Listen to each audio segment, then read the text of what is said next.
पीढ़ियां फल जाती हैं और पीढ़ियों तक आशीष जाते हैं, कृपाएं जाती हैं, जो सच्चे ढंग से सेवा करने वाले लोग हैं। मैंने जितने लोग ऐसे देखे हैं उनके घर की दरिद्रता दूर होती हुई देखी है, उनके कष्ट मिटते देखे हैं, उनके ऊपर प्रभु की अद्भुत कृपा को होते हुए देखा है। इसलिए सच्चे ढंग से सेवा करिए, तप करिए। और तपस्या में जब अपमान मिलता है उस कड़वाहट को प्यार से पी जाओ, उफ तक नहीं करो।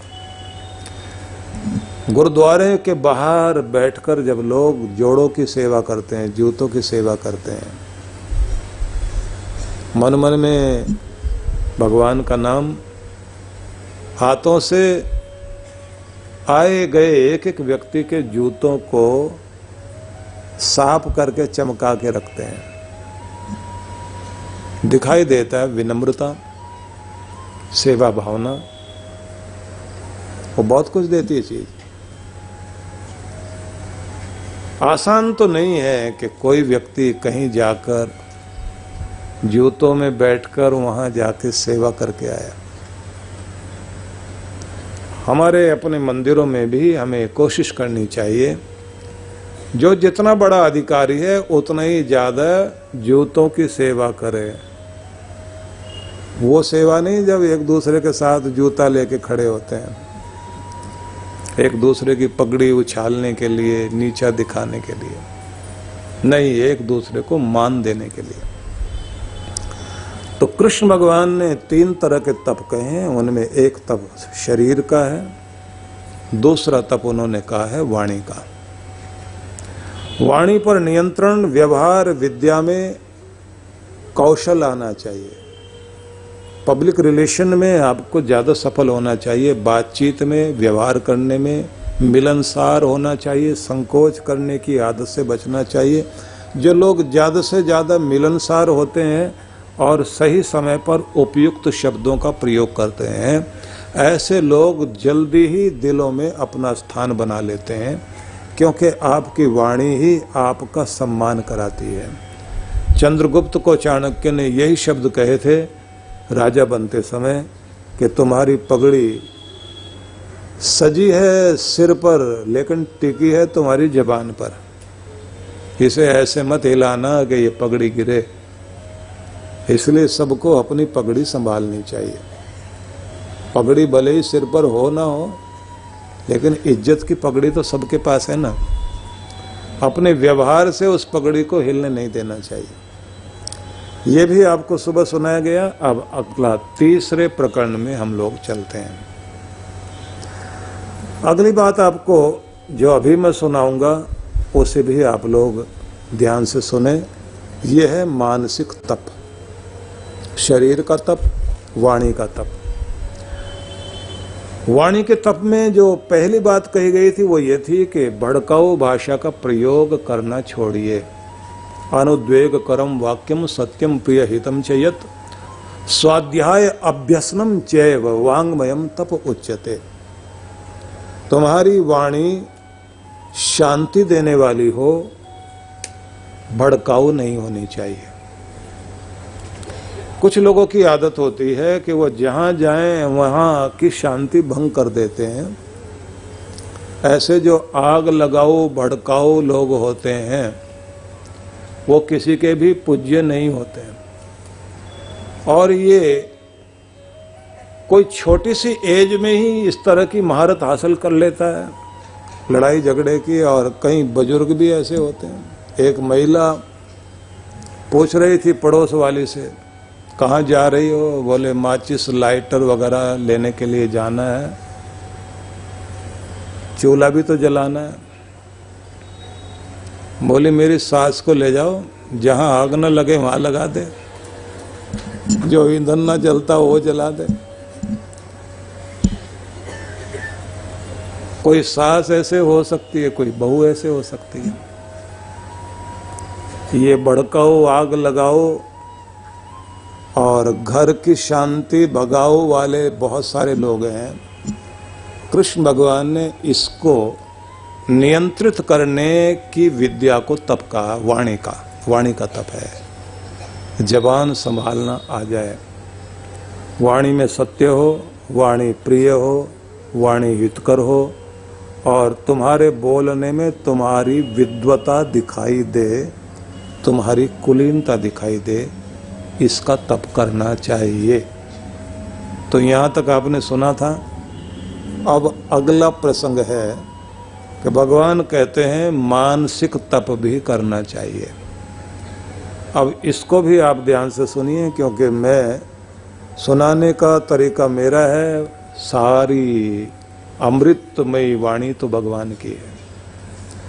भगवान कह रहे हैं मनः प्रसाद सौम्यत्वम मौनम आत्म विनिग्रह भाव संशुद्धि इति एतत् तपो मानसम उच्यते।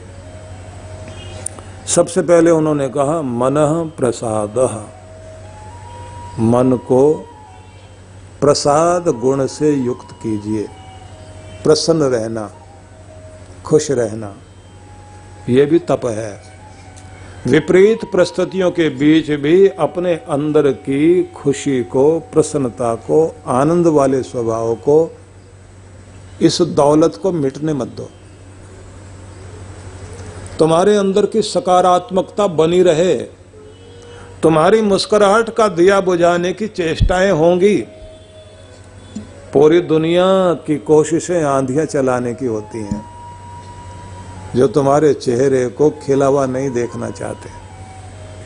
वो जो तुम्हारे मुस्कुराहट के दिए को बुझाने की चेष्टा में लगे हुए हैं, उन सारी परिस्थितियों के बीच जब जीना और मुस्कुराना मुश्किल हो, तब भी आप अपने अंदर आनंद का भाव बनाए रखें, तो इसको सबसे बड़ा तप कहा गया है। ये मानसिक तप है। अंदर से शांति, अंदर से प्रसन्न, अंदर से आप खुश, शांत और संतुष्ट हों, ये किसी के कहने से नहीं आता, इसे कमाना पड़ता है, इसकी प्रैक्टिस करनी होती है। कोई ना कोई अच्छा रास्ता निकलेगा जब आपके मन में एक विश्वास होता है ना कि दुनिया में अगर ताला बना है तो चाबी भी है, अगर रोग है तो औषध भी है, अगर दुख है दूर करने के उपाय भी हैं, अगर समस्या है तो दुनिया में समाधान भी है। खोजने की ही तो देर है, रास्ता निकलेगा, भरोसा रखिए। और जब आप भरोसा रखते हैं तो आपके अंदर आत्मविश्वास जागता है, और फिर आप कहते हैं रोने से और दुखी होने से बात नहीं बनेगी। अपने आप को शांत करो, सहज करो, मार्ग ढूंढो और समस्या का समाधान करो। कृष्ण भगवान ने पहला शब्द कहा मानसिक रूप से प्रसन्न रहना, प्रसाद गुण बनाए रखना, चेहरे पर मुस्कुराहट बनाए रखना, ये तप, मानसिक तप कहलाता है। अपने आप को जल्दी बैलेंस कर लेना चाहिए। सौम्यत्वम दूसरा शब्द कहा, सॉफ्टनेस, कोमलता, कठोरता नहीं है। परिस्थितियां आपको कठोर करेंगी, लेकिन आप कोमल बने रहिए। कोमल बने रहने से मतलब है आपके चेहरे पर सौम्य भाव दिखाई दे, क्रोध वाला भाव नहीं, मिठास दिखाई दे, सहज होने की चेष्टा। होना तो पड़ता ही है। परिस्थितियां कितना भी आपको दुखी करें, शांत होना पड़ेगा। कितना भी आप त्योरियां चढ़ा लें, आखिर में चैन की नींद लेने के लिए और अपना घर व्यवहार चलाने के लिए आपको थोड़ा कोमल तो होना ही पड़ेगा। तो देर क्यों लगाने, जल्दी अपने आप को संभालना आ जाए तो समझ लेना यही है समझदारी, यही है बड़प्पन, कि जो आदमी जल्दी से अपने आप को संभाल ले जाए। ठीक है, आप पत्थर के नहीं हैं, इंसान है ना, दर्द होता है इंसान को, चोट लगती है तो पीड़ा होगी, दर्द मिला है तो चेहरा कुमलाएगा भी सही है, लेकिन उसे लंबा मत खींच लेना, उसे ज्यादा देर तक अंदर मत बैठा लेना। इसलिए कुछ बातें बहुत जरूरी हैं। एक तो जो लोग अपना खान पान ठीक रखते हैं और अपने शरीर को स्वस्थ रखते हैं, तो ऐसे लोगों को गुस्सा या कोई दुख या परेशानी आ भी जाए, जल्दी खुद को बैलेंस करते हैं। कमजोर आदमी अंदर से जल्दी गुस्से में आएगा, जल्दी रोने लग जाएगा, जल्दी खुश भी हो जाएगा। तो अपने आप को एक तो अंदर से स्ट्रांग बनाइए। जिसका ब्लड प्रेशर लो रहता है या जिसका हाई रहता है, उनके साथ भी परेशानी यही है। जल्दी कोई बात बुरी लगी तो उनका प्रेशर एकदम ऊपर पहुंच जाएगा। 72 से शुरू होगा या 80 से शुरू होगा और होते होते वही 90-100 तो नीचे का हो जाएगा, ऊपर का कहाँ तक पहुंच जाए, जितना दबाव ले लिया। और एक बात याद रख लेना, जो चीज आपके हार्ट को नुकसान देती है वही ब्रेन को भी नुकसान करती है। जो ये नाड़ियां यहां से ऊपर जाती ना, तो ब्लॉकेज केवल आपके हार्ट की आर्टरी में हो ऐसा नहीं, यहां भी होती है। स्टंट यहां भी पड़ते हैं, याद रखना इस बात को। यहां भी स्टंट डाले जाते हैं, वो जो स्प्रिंग होता है ना नस को फुलाने के लिए, और यहां से जाती हुई नस का ही प्रभाव होता है ये ब्रेन हेमरेज होना। इसलिए आपको एक आदत बनानी चाहिए कि अपना खान पान ठीक रखें, अपना व्यायाम करें, प्रकृति के बीच जाएं। इसलिए तप करने वाले लोग प्रकृति के बीच में जाकर बैठते हैं। तपस्या करने के लिए कोई हिमालय में जा रहा है, कोई जंगल में जा रहा है, कोई नदी के तट पर बैठता है। मतलब सुबह और शाम तो कम से कम प्रकृति के मध्य में जाने की आदत होनी चाहिए ना। हम लोग सब के सब कंक्रीट के जंगलों में बैठे हुए हैं और सामने टीवी चल रहा है, टेलीफोन चल रहा है, और उस पर भी पता नहीं कितनी क्या चीजें हैं। आदमी को भटकाने के लिए इतनी सारी चीजें हमारे पास मौजूद हैं, सारा दिन लगे रहते हैं। और कमाल की बात तो यह है कि बच्चा, बूढ़ा, जवान सब घर में बैठे हुए हैं, सबके पास एक एक फोन है, सब अपना अपना कुछ न कुछ देख रहे हैं और कह ये रहे हैं कि मिल के बैठे हैं आपस में। कोई किसी के साथ मिला हुआ नहीं, सबके सब पता नहीं कौन कौन से आसमान में पहुंचे हुए हैं।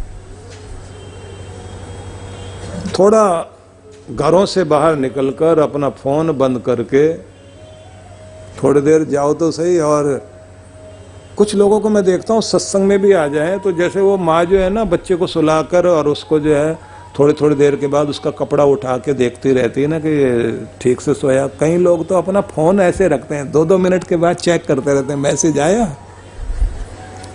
कोई व्हाट्सएप आया, और ऐसे चैटिंग करते हैं वहीं बैठे बैठे, फटाफट ऐसे उंगलियां चलती हैं। हम लोग जब साधना में बुलाते हैं तो एक चीज सिखाया करते हैं कि कभी खुद के साथ मीटिंग करने की आदत डालो, खुद से भी मिलो।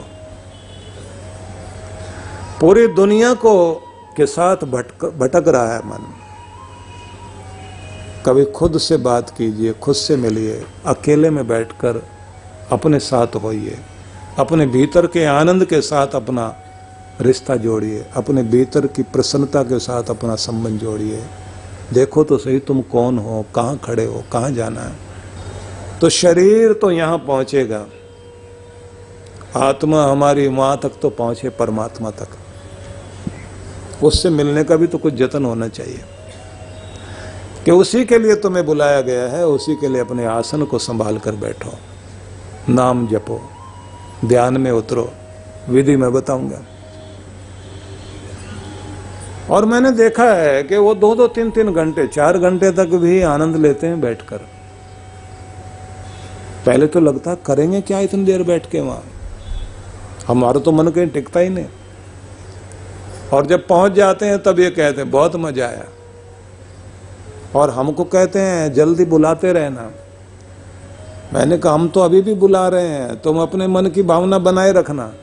अगर तुम्हारे अंदर ये चाहत है तो रास्ता जरूर निकलेगा, जरूर पहुंचोगे। तो इसलिए निवेदन करना चाहता हूं कि आपको शांत तो होना ही पड़ता है। अपने आप को अभ्यस्त कीजिए कि जल्दी से खुद को संभाल लिया करें और प्रकृति के बीच जाने की आदत बनाएं, कंक्रीट के जंगलों से बाहर निकलने की आदत बनाएं। प्रकृति के साथ संबंध जोड़ने का स्वभाव हमारा होना चाहिए। कृष्ण भगवान ये कहते हैं, मन को प्रसन्न रखना, कोमलता, शांति, मौनम आत्म विनिग्रह, और अपने मौन पर सबको काम करना चाहिए। नपतुला बोलना बड़ी बात होती है, लेकिन मौन में जाना भी एक बड़ा तप है। थोड़ी देर के लिए 20 मिनट, आधा घंटा, 1 घंटा अगर आप मौन कर लिया करें, और मौन का मतलब केवल चुप होके बैठने से नहीं होता। मौन का मतलब होता है कि अब आप इतने शांत हो जाएं कि बाहर का भी शोर बंद हो जाए और अंदर जो शोर चल रहा है विचारों का, उसे भी शांत कर दें। जब आप आंखें बंद कर दें तो अंदर भी तो एक भीड़ और एक शोर सुनाई देता है ना, न जाने क्या क्या बातें याद आती हैं। तो अपने आप को अंदर से भी शांत कर दें और अपने कान को भी मौन कर दें, विचारों को भी मौन कर दें, और अपनी आंखें भी बंद करके बैठें। इतने शांत और सहज हो जाएं। नियम होता है साधना में जाने का कि जैसे आप यहाँ बैठे ना, तो एक साथ पूरे हाउस को देखिए, पूरा सदन देखिए, आप पूरा दृश्य एक साथ आंखों से देखिए, और फिर आंखें बंद करके उतने ही शांत हो जाइए। विचार आ रहे हैं, जा रहे हैं, एक चीज पर ध्यान टिकाओगे और फिर उस पर विचार करने लग जाओगे तो वो विचार उठाकर आपको न जाने कहाँ भगा कर ले जाता है। संपूर्णता को देखते हुए अपने अंदर शांत होइए। संपूर्ण तरह के शोर जो चारों तरफ से आ रहे हैं उन्हें सुनते सुनते खुद को शांत करिए, और जो शरीर को अनुभूति हो रही है इस समय गर्मी या सर्दी की, उस सब को एक साथ अनुभव करते हुए खुद को शांत करिए। जो मन में विचारों का प्रवाह चल रहा है, उन सब विचारों के ट्रैफिक को चलता हुआ अंदर महसूस करें और सबको एक साथ शांत करिए और खुद को सुझाव दीजिए, शांत हो जाओ। तो जैसे सुझाव देते हैं, शांत शांत शांत शांत, मौन, खामोश, सहज, सरल, स्थिर, धीरे धीरे आपके अंदर स्थिरता आती है। और उस स्थिति में 2 चीजें घटती हैं, या तो नींद या ध्यान। जैसे आप ध्यान में पहुंच जाते हैं, दुनिया बाहर रह गई, दुनिया का मेला बाहर रह गया, और आप दुनिया का मेला देखते देखते कहीं आगे निकल आए, तो वहां जहां आप अपने आप को बिल्कुल अकेला बना लेते हैं, वहां दुनिया की बातें पीछा करने के लिए नहीं आती, वहां दुनिया का मालिक मिलने के लिए आपके साथ आता है। जब आप अपने आप को अकेला कर लेते हैं, उसकी तरंगे आनी शुरू होंगी। पहले शांति मिलनी शुरू हो जाएगी, चैन मिलना शुरू हो जाएगा, संतुष्टि मिलेगी। आप चार्ज होना अनुभव करते हैं कि जैसे कोई शक्ति मिल रही है, ताकत अंदर आ रही है, बल बढ़ रहा है, संतुष्टि आ रही है। फिर अजीब लगता है कि ये हो क्या रहा है, मुझे क्या दिया जा रहा है जो एकदम अलग तरह का है, जो इस दुनिया का नहीं है। मेरी आत्मा पावरफुल हो रही है, मेरा हृदय और प्रेमपूर्ण हो रहा है, मेरा मन और खिलने लगा है, मेरे पूरे तन मन में शक्ति आ रही है। रात्रि में सोते समय जब आप गहरी नींद लेते हैं तो पूरी विश्व शक्ति आपके मस्तिष्क में प्रवेश करती है। उस समय 10% विश्व शक्ति आपको नींद से मिलती है। किसी आदमी को कितना भी बढ़िया आप खिलाइए पिलाइए, टॉनिक दीजिए, लेकिन सोने मत दीजिए, तो शरीर की ताकत नहीं बनेगी, बीमार हो जाएगा। नींद में हमको मिलता क्या है?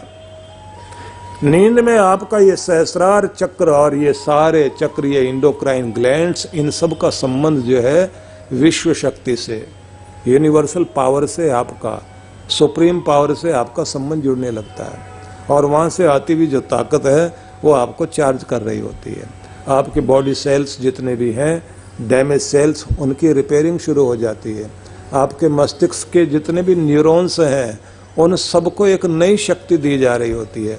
उससे आपकी स्मृति शक्ति बढ़ती है, उससे आपकी जो पिट्यूटरी ग्लैंड है, आपकी पीनियल ग्लैंड है, उसके अंदर बहुत बड़ा परिवर्तन आता है, जिसका प्रभाव आपकी बुद्धिमत्ता पर भी पड़ता है।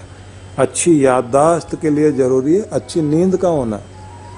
इसलिए आपको, क्योंकि ये मैं मेडिकल साइंस की बात न करके वो बताना चाहता हूँ जो हमारे देश का अध्यात्म है, वो ये दर्शाता है कि आपकी साधना आपको बहुत कुछ देती है।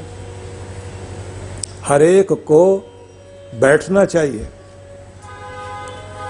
नींद भी लें, ध्यान में भी बैठें, भजन गाएं या जप करें या माला जपें। जपते जपते आप इतने तल्लीन हो जाइए कि आपको अपनी होश न रहे।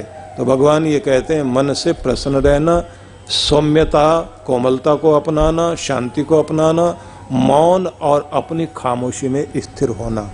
और अगला शब्द उन्होंने कहा है आत्म विनिग्रह, स्वयं पर नियंत्रण लगाना, ये भी तप है। बड़ा प्यारा शब्द है ये। इसका मतलब होता है कि आपका नियंत्रण आपके हाथ में होना चाहिए, दूसरे के हाथ में नहीं। आपका रिमोट कंट्रोल आपके हाथ में जाए, दूसरा कोई आपको कंट्रोल ना करे। आपकी के तारों को या धागों को, जैसे कठपुतली को दूसरे लोग नचाते हैं, आपको कोई कठपुतली ना बना ले, दूसरा कोई धागे हिलाए और आप हिलना शुरू कर दें। अपना नियंत्रण दूसरों के हाथ में मत दीजिए। अब कहने के लिए तो ये बात बहुत साधारण सी है लेकिन ये वास्तव में बहुत ही ज़्यादा महत्वपूर्ण बात है। कोई हमें भड़काए हम भड़क जाएं, कोई हमें रुलाना चाहे हम रोने लग जाएं, कोई निराश कर दे हम निराश हो जाएं, और कोई हमारे अंदर ऐसी उत्तेजना पैदा कर दे कि हम मरने मारने पर तुल जाएं, या कोई ललचा दे और हम लालच में आ जाएं। तो इसका तो मतलब यही है कि हमारा कंट्रोल दूसरे के हाथ में है। बस यही सीखना है आपको कि आपका नियंत्रण आपके हाथ में आए और आप किसी भी स्थिति में दूसरे के द्वारा प्रभावित ना हो। यदि आप स्वयं को नियंत्रित करना सीख गए तो समझ लीजिए कि आपके अंदर एक समझदारी वाली स्थिति शुरू हो गई, और सफलताओं के लिए ये बहुत ज़रूरी चीज़ है। बहुत तरह के लालच हर किसी की ज़िंदगी में हैं, और जैसे कोई छोटे से ताप से पिघल जाता है, मक्खन थोड़ा सा ताप देखते ही पिघलता है मोम के लिए थोड़ा ज़्यादा ताप चाहिए लेकिन पानी को उबलने के लिए, भाप बनने के लिए 100 डिग्री चाहिए। लोहे के लिए 1000 डिग्री, तांबा थोड़ा और गर्मी चाहता है पिघलने के लिए 1500 डिग्री पर। सबकी अपनी अपनी डिग्री है, लेकिन जो किसी भी डिग्री पर ना पिघले, ना टूटे, ना झुके, ना हिले, बस समझ लेना चाहिए वही है धीर पुरुष, वही है असली तपस्वी। जैसे ये आदमी लालच को बढ़ा देता है ना, नोट थोड़े ज्यादा बढ़ा के सामने कर दे तो वहां गर्दन हिलनी शुरू हो जाती है। 2 बातें सुनकर हम बर्दाश्त कर लेते हैं, लेकिन अगर 4-6 हो जाए तो आपा खोने लगते हैं। लोग देखते हैं ना कि हम कहाँ भड़कते हैं, कहाँ टूटते हैं। तपस्या यही तो है। इसलिए भगवान श्री राम के स्वरूप को जब हम लोग पूजते हैं तो वहाँ उनकी वो लीला याद आती है, वो महिमा याद आती है कि चाहे दुनिया का साम्राज्य उनके सामने था, या फिर फकीरों का भेष बनाकर, तपस्वियों का भेष बनाकर वन में जाने का मौका आया, किसी भी स्थिति में राम जी के चेहरे पर कोई भी दुख की रेखा नहीं देखी गई। वो उसी तरह से शांत रहे, उन्हें कोई हिला नहीं पाया। उनकी प्रसन्नता वैसे ही थी, आंसुओं से भीग रही थी अयोध्या की गलियां, लेकिन पूरी प्रजा रो रही है कि राम हमें छोड़कर मत जाओ। हम सब आपके साथ हैं, वैसे ही शांत और वैसे ही धैर्य के साथ मुस्कुराते हुए राम अयोध्या को छोड़कर बाहर निकले। अभी भी कुछ स्थानों में बड़ा कुछ भावपूर्ण दृश्य देखने को मिलता है। बाली द्वीप में अब जाएं, वहां पर एक दिन ऐसा मनाया जाता है जब उस दिन में और उस रात में रोशनी नहीं की जाती। हवाई अड्डे की भी रोशनी बंद कर देते हैं वो लोग, कोई उड़ान उस दिन नहीं उड़ती। पूरी रात घरों के अंदर रोशनी नहीं होती। उनका कहना है कि इस दिन हमारे राम यहां से गए थे, कि जब राम ही चले गए यहां से छोड़कर तो हमारी नगरी में कैसे उजाला हो सकता है। और हमारे यहाँ जो है राम जी के आगमन को ही दिवाली के रूप में मनाया जाता है ना, कि वो पधारे थे तो घर घर में दीप जले। ये भावनाएं हैं व्यक्ति की, कि मान दें तो इतना मान दें। आप सोचिए, हिंदू लोग रहते हैं बाली द्वीप में। इंडोनेशिया पूरे संसार भर में सबसे अधिक मुस्लिमों की जनसंख्या वाला देश है, और उसमें एक छोटा सा द्वीप है जिसको बाली द्वीप बोलते हैं। वहाँ पर बहुत सारे हिंदू लोग रहते हैं। मजे की बात यह है कि वहाँ के लोगों की जो संस्कृति है बड़ी अद्भुत है। मुस्लिम होकर भी वो लोग सारा साल राम की लीलाओं का मंचन वहाँ होता है, और बहुत अच्छा हनुमान का नाटक करते हैं। हनुमान जी को वो लोग अनुमान बोलते हैं, और सीता जी को देवी सिंता बोलते हैं। जितनी बड़ी बड़ी मूर्तियां, स्टैचू उन्होंने रोड पर लगा रखे हैं।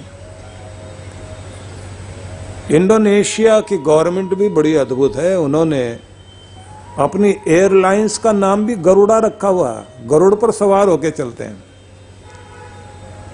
उनके नोट के ऊपर गणेश जी विराजमान है। हमारे यहाँ तो झगड़ा शुरू कर देंगे लोग कि सांप्रदायिकता फैला रहे हो तुम लोग, नोट के ऊपर कैसे गणेश जी आ सकते हैं। वहां श्री राम रोड मिलेगी आपको। पर विषय न बदले, मैं फिर आपको बताना चाहता हूं कि जब व्यक्ति के सामने विपरीत परिस्थितियां होती हैं, हर कोई हिल जाता है, लेकिन जो अपने आप को उस समय भी संभाले रखे, खुद पर नियंत्रण बनाए, बस इसी को आत्म विनिग्रह भगवान ने कहा कि ये तप है जो आपकी आत्मा को बलवान बनाता है, आपके अंदर की नेतृत्व शक्ति को उभारता है, आपके बड़प्पन को बनाता है। ये ऐसे ही लोगों की छत्र छाया में दूसरे लोग भी सुरक्षित रहा करते हैं, और ऐसे ही लोग होते हैं जो समाज को बहुत बड़ी ताकत देते हैं। इसलिए अपना व्यक्तित्व उभारने के लिए, निखारने के लिए हमें सबको कुछ न कुछ तप करना चाहिए। हर दिन चेक करना चाहिए, मेरा नियंत्रण मेरे हाथ में ही है या दूसरों के हाथ में। इस बात को आप इस तरह से भी समझ सकते हैं कि अगर 4 लोगों ने आपको एक दिन टोक कर ये कह दिया, आज तो आपका चेहरा थोड़ा उदास लग रहा है, कुछ बीमार लग रहे हैं, तो कितने भी आप स्वस्थ क्यों ना हो, मुंडी लटक जाएगी एकदम। कोई भी टोक दे, कोई भी बोल दे, एकदम ही फर्क पड़ जाता है। तो दुनिया, हाँ, एक आदमी को मैं देखता था, वो बड़े अद्भुत व्यक्ति थे। अगर उन्हें कोई ये कहे आकर, आज आपका चेहरा ठीक नहीं लग रहा, वो बोलते थे ठहरना यहीं, अभी रुके रहना, मैं आता हूँ। और वो भाग कर जाता था और 15 मिनट के बाद वापस आता था। तो उससे पूछते थे कहाँ गया, बोले हलवाई की दुकान पे 1 किलो दूध पी के आया हूँ, आप बता कैसा लग रहा हूँ। लोग पूछते हैं जरूरत क्या है, बोले इतना बड़ा पत्थर मारा तुमने, अभी ठीक नहीं लग रहे हो, चेहरा उतरा हुआ लग रहा है, तो अब मुझे भी भरोसा हो गया है, 1 किलो दूध पिया है तो अब तो ताकत आई गई है। एक बच्चे को मैं देखता था, बड़ा खुश मिजाज, सारे घर के लोग मिलकर डांटे तो वो क्या करता था, कमरा बंद किया और म्यूजिक चलाया, खूब जोर जोर से डांस करता था। और उसके बाद जैसे कोई झांक के देखता था और पूछता था कि क्या कर रहे हो, बोले एक शब्द बोल रहा हूं बार बार, बोले सारे ही पागल हैं। सब मिलके डांटते हैं और डांस करके खुश होके बाहर आ जाता था। न जाने उसको कहां से ये आदत थी। पूछते थे कि ऐसा क्यों करते हो, बोले दो ही रास्ते हैं, या तो बैठ के रो या फिर नाचो। गोरखनाथ ने 1000 रास्ते बताए ध्यान के, उन्हीं में एक बात बड़ी अद्भुत कही, हंसी बा खेली बा धरी बा ध्यानम। हंसो खेलो और अपना ध्यान धरो, भगवान से रिश्ता जोड़े रखो। उन्होंने ये नहीं कहा कि बस आंखें बंद करके ही ध्यान होगा। तुम्हारा हंसना खेलना मुस्कुराना काम करना ये जारी रहे, लेकिन तुम्हारा ध्यान भगवान से जुड़ा रहे तो तुम्हारे जीवन में और आनंद उतरता रहेगा। हजारों तरीके बताए उन्होंने। इसलिए गोरखनाथ की पद्धति एक नहीं अनेक पद्धतियां होने के कारण लोगों ने कहना शुरू कर दिया, क्या गोरख धंधा लगा रखा है,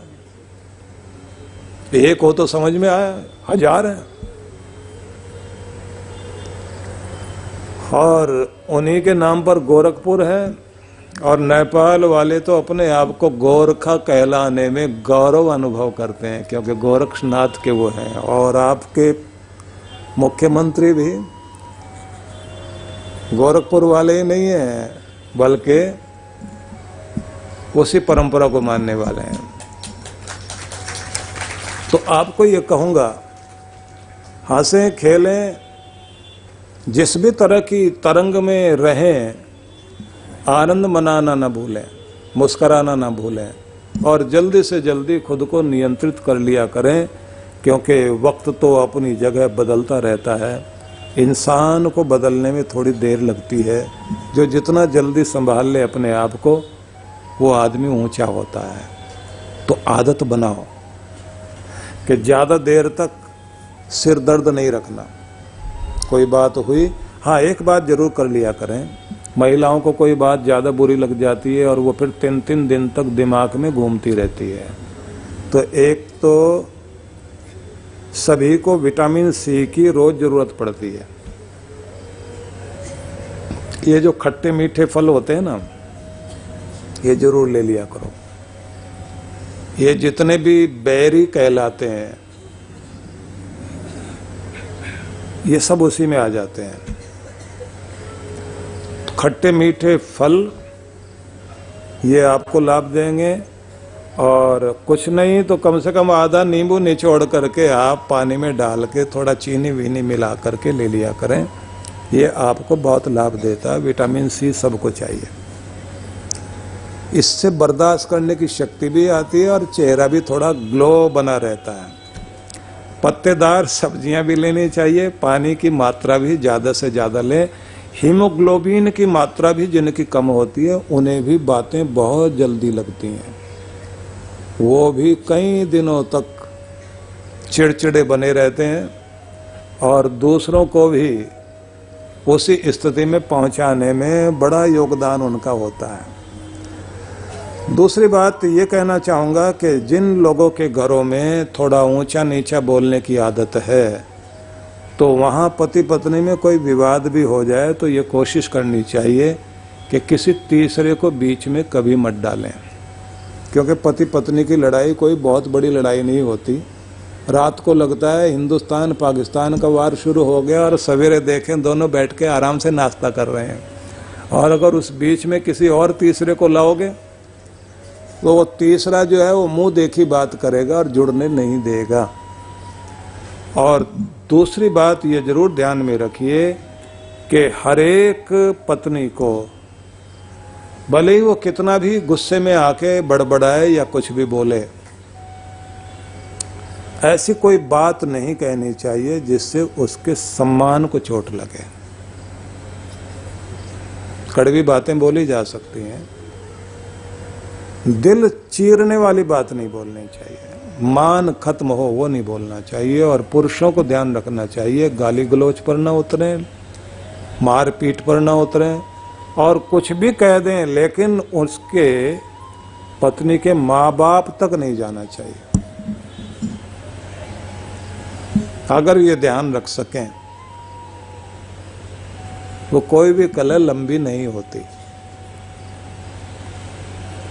तीसरी बात ये भी है कि अगर कभी नाराज होकर चले भी जाएं मायके तो हफ्ता ज़्यादा से ज़्यादा 10 दिन से ज़्यादा लगाने नहीं चाहिए। वैसे तो किसी को छुट्टी भी लेनी पड़े ना अपने बॉस से तो हफ्ता और 10 दिन से ज़्यादा छुट्टी नहीं लेनी चाहिए, नहीं तो बॉस को आपके बिना रहने की आदत पड़ जाएगी। आपको ऐसा बना के रखना चाहिए कि वो आएगा काम चलेगा, 10 दिन से ज़्यादा होते ही काम खराब होना शुरू होता है। और अगली बात ये ध्यान में रखनी है कि अगर विवाद हो भी जाए पति पत्नी का तो आपस में संवाद को नहीं बंद करना चाहिए, मतलब बातचीत जारी रखनी चाहिए। ये जो आप चुप होके बैठ जाते हैं उस समय सारा ध्यान तो एक दूसरे पे लगा रहता है, बाकी बातचीत नहीं करते। तो आपको बातचीत जरूर करनी चाहिए, बोलते रहेंगे दिल हल्का होगा।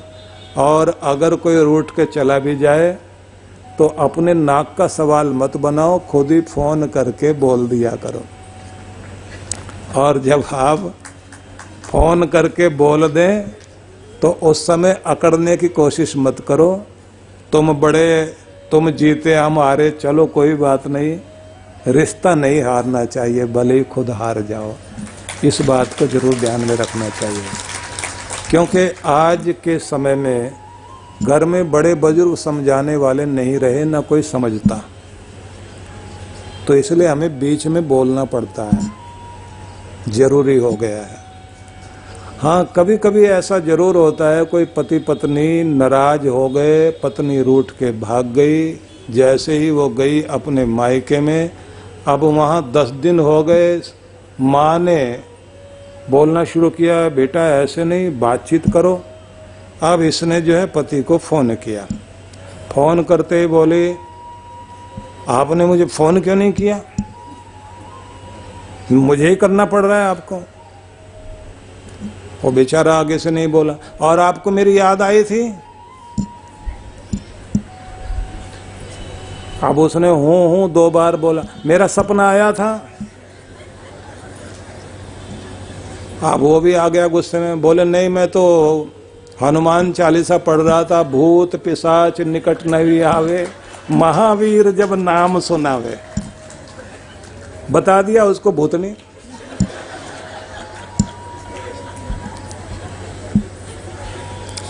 लड़ाई फिर शुरू। बोलने से अगर दिलों की दूरियां कम होती हों, वही चेष्टा हमें करनी चाहिए। दूरियां बढ़ जाएं, ऐसा बोलना कभी नहीं होना चाहिए। और ये भी ध्यान रखिए, कृष्ण भगवान ने एक शब्द और कहा, भाव संशुद्धि। भावनाओं की शुद्धता पर जरूर ध्यान दें, ये सब तप कहलाता है। जिनकी भावनाएं अच्छी होती हैं वो भाव तरंगें दिलों को टूटने नहीं देती, वो जोड़ती हैं, वो मिलाती हैं। और ये बात याद रखिए, इंसान का हृदय एक ऐसी उपजाऊ जमीन है, इसमें जिस तरह के बीज बोओगे वही तेजी से उगते हैं। चाहे ईर्ष्या के, द्वेष के, लड़ाई के, झगड़े के, या प्रेम के, सौहार्द के बीज बोइए, उगेंगे। तो कुछ ऐसे बीज बोएं जिससे प्रेम के पौधे उगें, प्रेम के फूल खिलें, प्रसन्नता बने। दिलों में जहर घोलने की कोशिश नहीं करनी चाहिए। जिम्मेदारी सबकी है। और खास निवेदन, क्योंकि समय पूरा हो गया आज का और ये बहुत तेजी से घड़ी भागती है आगे, तो एक खास निवेदन आप सबसे ये कहना चाहता हूं कि अगर कोई व्यक्ति गलती ना होते हुए भी झुक जाता है, सॉरी कह देता है, तो उससे वो छोटा नहीं हो जाता, बल्कि इससे यह पता लगता है कि उसके मन की भावना ये है कि भले ही मेरी जिद न जीते लेकिन मेरा रिश्ता जीत जाए, मेरे रिश्ते में कमी नहीं आनी चाहिए। क्योंकि मूर्खताएं तो दोनों किया करते हैं, दोनों तरफ से होती हैं। तो कोशिश कीजिए कि आप अपने घर को, परिवार को अपने व्यवहार से स्वर्ग बनाएं। आपका स्वर्ग आपने ही बनाना है। सुंदर ढंग से आप अपने घर को, दीवारों को सजाते हैं। मैं हमेशा कहा करता हूं कि जब आप एक नया घर बनाते हैं तो घर के अंदर एक घर भावनाओं का बनता है, और वो तब बनता है जब सब मिलकर, अगर बेटे की या बेटी की शादी हुई, बहू घर में आई है, तो सबको बदलना चाहिए। अब तक जो व्यवहार हुआ वो चेंज करिए। आप एकदम सारे घर का व्यवहार, उठना बैठना, तरीका, तौर तरीका सबको बदलना शुरू कर दीजिए, और उसके बाद आप देखिए एक नई पारी शुरू होती है घर में खुशहाली की, और भगवान करे सबके घरों में ऐसी खुशहाली आए। मैं सबके लिए बहुत बहुत मंगल कामना करता हूँ।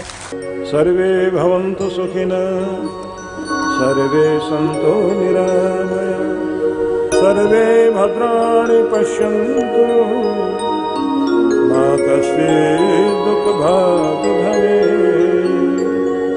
शान्ति शान्ति।